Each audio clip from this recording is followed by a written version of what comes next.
نص البالغين في أمريكا كانوا بيقولوا إنهم حاسين بالوحدة، يعني ملايين الناس حاسين إنهم منفصلين. والوحدة مش مجرد شعور يكسر النفسية، دي بقت أزمة صحة عامة حقيقية. طب يعني إيه وحدة أصلاً؟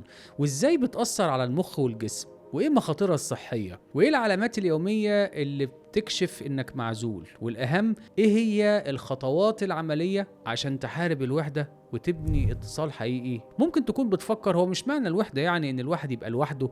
الحقيقة لأ، الوحدة مش هي العزلة. الوحدة هي الإحساس المؤلم إنك منفصل عن الناس، حتى لو حواليك زحمة. ممكن تبقى قاعد على سفرة عيلة وبرضه حاسس إنك وحيد من جوه، لكن إنك تبقى لوحدك مش دايما حاجة وحشة. ناس كتير بتحب العزلة، تقرأ كتاب، تتمشى، أو تاخد بريك. عامة الفرق هو إنك تحس إنك متصل بالناس ولا لأ. فكر في الوحدة كأنها جوع، بس بدل الأكل جسمك ومخك بيطلبوا ارتباط. ممكن تحس بالوحدة واستقاعة مليانة ناس، وممكن تحس إنك كويس جدا وإنت لوحدك لو عارف إن عندك علاقات قوية وناس سنداك.